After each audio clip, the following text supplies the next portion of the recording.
Welcome to a new season of It Can Get Better Than This. I'm Heather Hodge, And I'm Dr. Cindy Byler. and this season is about boundaries. Actually, it's Woohoo! called Boundaries, right? Yes, I'm so excited. This is one of the most talked about issues in my counseling office and in small groups that I lead is boundaries because we're just not taught good boundaries all the time because our parents and our teachers and the ones that are like mentoring us or raising us don't always have great boundaries because they just haven't been taught until more recently. Yeah, I think in an attempt to teach our children manners, we are more focused on people pleasing in a lot of ways. Yes. Yeah. Good manners. Right. And boundaries change throughout your life. Just like if you're raising kids, they change. So your boundaries just with your children change throughout your lifetime because the relationship is different as they go from being babies into being adults themselves. So it's something that we all need to learn and relearn through each season of our lives. Hmm. So, first of all, I the first point of this whole thing I want to make is that we are created to be interconnected and be in a relationship with others. So, boundaries do not mean walls, building walls to protect ourselves from other people and isolate ourselves. It they are so that we can have healthy relationships with other people. Yeah, it's an innate need and necessity, I think, for humans to have interconnection. We Yes. talked about that in our intentional relationships season as well. Yeah, we And sure did. I remember the Harvard study, and um, yeah, Well, don't give up too much away. They need to go watch the intentional relationship season. watch it. So, developing boundaries, healthy boundaries, does not mean living apart or being isolated from others. It doesn't make you a mean person when you use boundaries. Now, others might cause you to feel that way because they have lived with your unhealthy boundaries and often have reaped the benefits of that.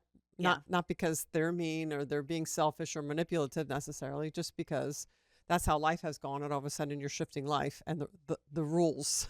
also, if other people hold unhealthy boundaries for themselves, they're going to automatically hold you to the expectation that they hold of themselves in Right. that way. So if they allow people to walk all over them and say yes to everything, that kind of thing, and then you've been doing that for a long time with them, and all of a sudden you stop, there's going to be a disruption in the relationship. Yes. It's Yes. understandable. Setting healthy boundaries can actually preserve and honor the relationships that they're set in because it can avoid feeling taken advantage of and resentment building within the relationship. Yeah.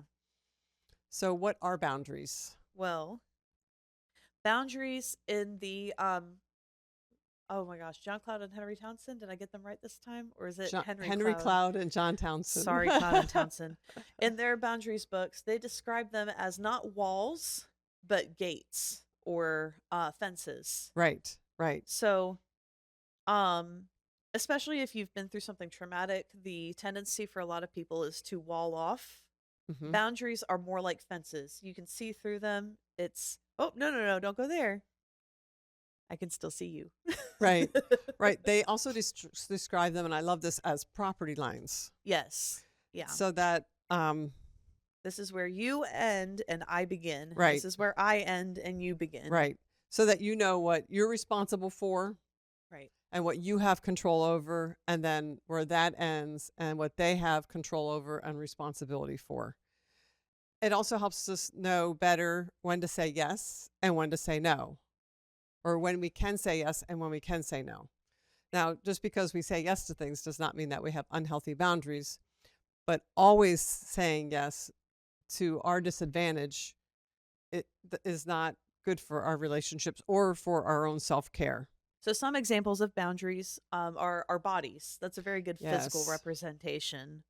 right. So in a people pleasing society, the word no can be very difficult, especially as a child, which is Hmm. why it's important to talk to your children early on about body safety and boundaries. Definitely. Um, but I loved what the Olsen twins, Mary Kate and Ashley Olsen, said in one of their interviews, and I think Elizabeth Olsen has said it too, that their dad taught them that no is a full sentence. Nice. Yes, I've heard that. I love that.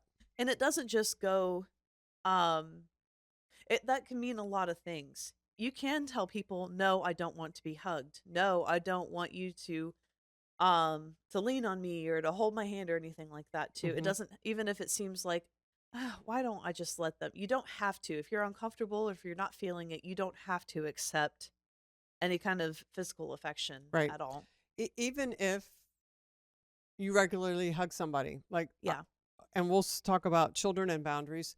If one of our grandchildren, they're 2 and 3, don't want to hug us, okay, like, don't force them. Let them. They hug us all the time, Yes. and sometimes I get little kisses on my cheek. But if they're not feeling it, like, don't push them. Just leave them alone. I want them to want to do that, and their parents want to teach them healthy boundaries. So even if somebody wants Yeah. to, sometimes doesn't mean that you always have to let them. Right. Small ways of showing that you respect other people's boundaries speaks volumes to them when especially when you're little and you get older.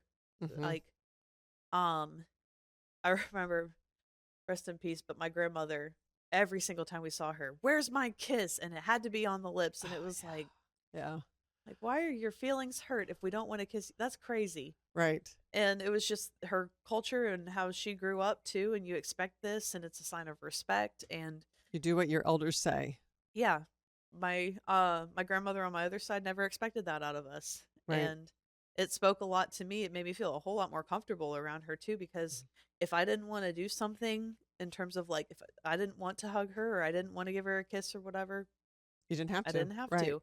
Right. Yeah. So it can be very difficult to say no, Yeah. especially if that person is older than you, or like a grandparent, or an aunt and uncle, or a boss. Yeah. And another word that we should look out for is should. Well, we should be, I should feel this way, or I should be doing this. That's a warning word. Did I say that right? Warning word. Oh, that's a hard one. That, yeah, that's almost as bad as in puppy training, loose leash. Try to say loose leash. See how I have to do that, enunciate that like that? Otherwise it comes off totally different. It's okay. When I was in college, we did a lot of like tongue twisters and stuff in my acting classes. I could show you a few of them. It'll help you get through it. I need to start doing them myself.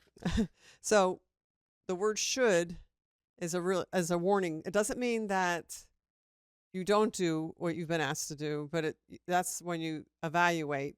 Yeah. Do I want to do this? Do I need to do this? Right. Like, yes, this would help the other person, and I feel like I should, but that's Right. a warning. There it is again, a warning word. And even if it's true that you should be doing something, if you're saying I should, it's probably a good chance like every time to say, but why should I? Yes. Especially if you've already got difficulty establishing boundaries for yourself. Mm-hmm. Asking why should I might help a lot. Right. And then pressure from others to comply with what they want is another pressure with saying the word no. Yeah. If you find this is extremely difficult, I think it would be good to look at our series on our season, sorry, on conflict resolution. Yes. And we'll be talking about difficult boundaries in one of our episodes for this Yeah. that I'm working on right now. Yeah, I think the pressure of somebody saying no or being upset with you for holding a line Mm-hmm. is like, "Oh, I'm gonna have to deal with conflict, and I really don't want to deal with that conflict. Right. It'd be so much faster if I didn't." But it's the principle of the matter of, Right. I need to love myself and respect myself enough to hold my own here and deal with what the consequences are going to be. Right. Well, off of that too makes me think of something that we talked about in our younger adult small group last night. Was if you can kind of sometimes evaluate the relationship by what the consequences are. Oh, that's good. And that's powerful, because Yeah. if you are going to suffer consequences for not doing exactly what they want, then that kind of speaks to you as to what kind of relationship you have. Like, am I going to get retaliation or in some way or retribution because I don't want to do that, or I don't have time to do something? And then I lose part of the relationship. That really speaks to who that person is in your life. So it's Yeah. something to think about. Another boundary example is truth, like knowing the truth about what you believe, the truth about who you are. Um, so if somebody is bad mouthing you either behind your back or to your face and saying things about you, is that really true? Yeah, And keeping that boundary around yourself as to the character that you're building and who you really are and what your truth is. that's good. And another one is time. We're not trying to rush through these, but we'll be talking more about these as we flesh out this season. So time is like taking time away from someone or something, um, and you have to evaluate whether or not you can or should. There's that word again. Take time away from something else, like another project or time with another person. Yeah, That's a good boundary in order to do something else. Or you might need a break from a person or a project.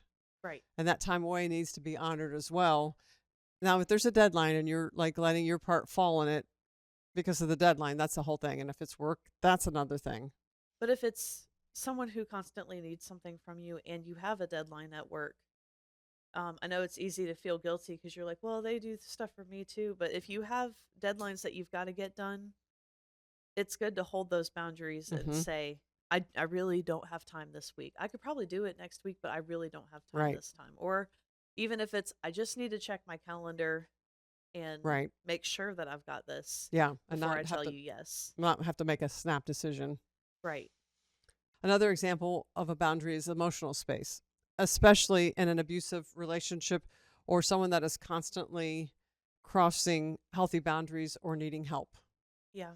So if you need time away emotionally or a break from somebody that's constantly needing help or is abusive, that is a really good boundary to hold. It's a natural consequence to somebody's crossing the boundaries. And if you are in an abusive relationship, there are lots of ways you can seek help. Yes. Going to a really about any psychologist, psychiatrist would help in that Hmm. situation. A therapist. Yes. Yeah. Um, And a lot of communities have shelters that people can go to and helplines that they can call. even yeah, And just because you're working to forgive somebody that has crossed emotional or physical boundaries doesn't mean that trust is earned back just because you're working on forgiving them. Trust has to be earned back by changed behavior, not by promises, and many times changed behavior over a period of time. In my experience in the counseling room and in regular life, I've found that people can change just like that in a crisis when it's affecting them, right, but that changed behavior does not mean that, and often does not mean that it is a long term, what we call a second order change. It's more of the band aid to fix the problem, right, and they will right. go right back Which is to it why they after a can period of magically time. get better at that Yes. point. It's also important that your physical, mental, and emotional safety is top priority. I don't care what's going on. That is top priority. And if you are in an abusive relationship and those are being compromised, it is time to get out. Yes. It is time to be Yes. safe and to keep the other people in your household safe as Yes, well. definitely. Another boundary example is consequences. So this is for when your children are older, Or people, any or people. yes, or other people in your lives, is not paying the price for other people's consequences for their bad decisions or bad behaviors. Yeah, Um, so if you have an adult child or another person, it doesn't have to be just another person in your life that just spends their money and doesn't watch their money and they yeah, constantly need help, then you're paying the consequences to their poor decisions, which causes them not to have the opportunity to grow. right. And honestly, it reminds me of what my Aunt Wendy said in we went to a conference of hers and she talked about the difference between being nice Mm, and being kind. yeah. And the nice thing to do, okay, we'll bring my example up. When I was in high school, I was terrible about keeping my school ID on me. And Oh, the nightmare. Don't bring the nightmare up. now the nice thing to do was to bail me out and bring me my ID all the time, which meant you or dad was taking time off of work to go home, find my ID, grab it, and bring it. But it never, not having to deal with the consequences, I never really figured out how to bring my ID everywhere. We did find out later that some of this was ADHD, but I never figured out that I needed to learn a system for it. We finally figured one out where you kept like they were willing to keep one in the office that I could Right. pick I up. We just had a bought a friend in couple the office. IDs. So Yeah, we had one and then the school had one because I just wasn't right. fooling around with it anymore. But if you're constantly bailing people out, then they they don't get better, Right. you know? Right. They don't really feel the weight of the fact that what they're doing is affecting other people, and Mhm. they might want to care but they really don't Right. care. Right. Well, they don't have to care because somebody else is Right. bailing them out. Right. They're like, "Oh, I know I'll be fine here because I know that this is coming to save me. There's a pillow Right. coming on the ground when I fall." And let me tell you, the younger that your children are when they start learning natural consequences to their actions and behaviors, Right. the better they are in life. Yeah, same thing with those school projects that they tell you about at 9 p.m. the night before it's due. Well, we've had all weekend to do it. I asked you if you had Right. your stuff together and you didn't. Or like the poetry book that one of them, Benjamin, brought home. And he had it for weeks. And we did it all in 2 or 3 hours and just sat down and wrote poems, Yeah, which I'm terrible at, but he was really good at. So well, it that worked worked. But out. oh my goodness. But especially when they're adults, if you have people who are Yes. constantly, telling you about something they need help with last minute, they've had weeks to do it, or they're constantly taking advantage of, I need a ride here right now, or I need this, I need that. Those poor boundaries, they never learn how to get better if they don't get Right. stuck. I call it robbing them of for an opportunity for growth. Yeah, That helps people feel better about it right. because it's the truth. Okay, so some people ask me, where is the property line? Where are my boundaries? So we are responsible for our own emotions, Hmm. our own behavior, our own finances. We're responsible for our own decisions, for our own values, for our own thoughts, and for the limits that we set in our lives. So that's our bubble. What's in their bubble? What are they in control of? What are we not in control of? Okay, so we are not in control of the same things that we're in control of. We're not in control of other people's emotions. Okay. Now, we can hurt their feelings by being abrasive. So the part that's in our bubble is our words. We are in control Right. of our words, our And our tone, tone. Right. our implications as well, what we're implying, what we're trying to say. Right. But not their emotions. So if we say something that hurts their feelings, but we said it kindly, the right tone, we weren't abrasive, we weren't trying to be mean, but it was the truth, Right. they're in control of those emotions. We're not in control of other people's behaviors. We're not in control of how people spend their finances. We're also not in control of how they spend our finances if we give them money. So Yeah. to think that we give them some money to bail them out of a bill or something and then they don't spend it on that, Yep. we're not in control of that. We're not in control of other people's decisions. Right. We sometimes think we have a false sense of control over other people's decisions. Even our children, we have a false Yeah. sense of control over whether or not they're going to make the right decision or not. We are not in control or not responsible for other people's values. We can have influence, but we cannot control that. We are not responsible for other people's thoughts, and we're not in control of other people's limits. Yeah. That's one of the hardest things I've had to figure out in my early years of being a parent that I'm in right now. Now that she's 2, she has a lot of free will that she's recognizing, Yes. and she's not. I think they say that 3 is when they start seeing how far their free will is, but 2 they found it, Yeah. and I've realized that there's no controlling that behavior. And the saying that I grew up with was spare the rod, spoil the child. The rod in that sense it was never meant to be a stick you beat them with. Right. The rod was like The it was shepherd's the staff. shepherd's staff that Yes. leads and guides them and holds them back and keeps them safe before they jump off the couch and Right. Or falls use down. the crook of it to pull them out of Right. something. Out of whatever barb they got stuck in. Right. And I've learned that the most effective consequences are natural have been natural Yes. consequences, and the Oh my most goodness. effective discipline has been leading and guiding. When I'm able to keep calm, doing things like timeout where it's not thought of as a punishment in my own head. It's you have got to sit down and think about why that was not okay. Right. You need to evaluate your actions. Now she's sitting there singing the ABCs, but she's taking that She's time to sitting there. calm down. If that's how she calms down, singing her Right. ABCs. And honestly, her getting her from her, I guess really from her emotional part of her brain back into her prefrontal cortex and being able to think through things Mhm. is a lot more effective than, you know, you want, like, I think you want them to feel something so you're doing something right, but it doesn't work that way where Right. you think it would. Right. Timeouts are great for children at starting at 2. Yeah. And some even get it when they're younger. And timeouts aren't just they're discipline, not punishment.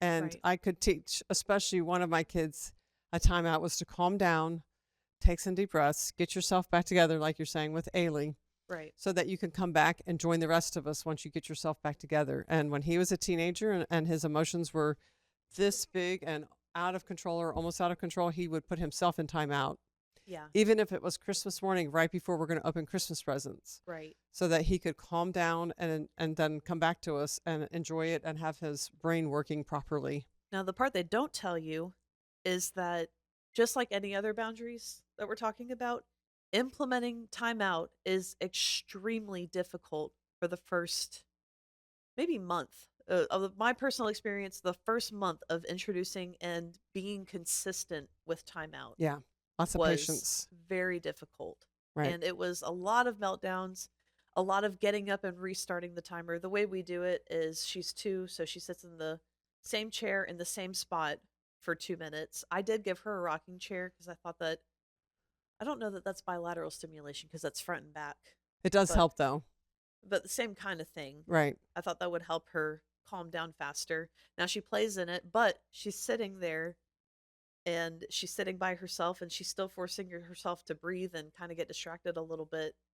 But it took so long to get her used to it to the point where Right. now we do have to carry her to the chair, but Yes, I'm sure. she responds very well to Right. it nowadays for the most part. That's a great analogy. If you look at that for other people, when you start putting boundaries down, Yeah. they are not going to get it. And they are going to many of them will pitch a fit, especially if they're not used I to was going to ever say anybody setting unhealthy people. boundaries. Right. Right. And they have um, benefited, that's the word, benefited so much from Right. the boundary that you're about to set.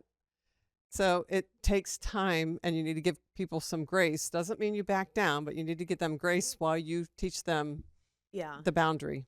And on the other side of it, when you are triggered or you're at a point where it feels like the point of no return, like you're going to be angry no matter what you say, it is very helpful to allow yourself to have that boundary of, I'm not in my right mind right now. I need to take Yes. a break. We need to put this conversation on hold. Yes. I need to breathe and get out of here for a minute and really think, even if it takes a couple days, really think through exactly what I want to say to you. Right. Right. I've been, especially in my adult life, even the last couple of years, there are so many arguments that I got in where I was like, I was angry, but I was correctly angry. Mm-hmm. And the actions that ensued this anger were so warranted to the point where I was ready to quit whatever I was doing. But if I had said, we're like, I'm not happy with how this is going, but I'm not in the mental space to talk with you about this. We need to talk when I've, Mm-hmm. regained composure here. I probably could have preserved a couple of relationships from that, like friendships Right. even, Right. because um but because I had poor boundaries and talked through my anger while I was still angry with that person, my tone, my inflection, it just killed it. Yeah. And you probably said some things that you meant but shouldn't say. I did mean it. Right. But But you shouldn't say it. Right. if Or I say had it the way you worded, did or it. like my tone would, like, like the things that I was trying to say, I couldn't get the tone out correctly Mm-hmm. Yeah. Because you're still not because I was completely still mad. And I'm right. like, Right. ugh. So, with this information, this week we have a little bit of homework for you. Oh, I love homework. Isn't that homework great? Yes.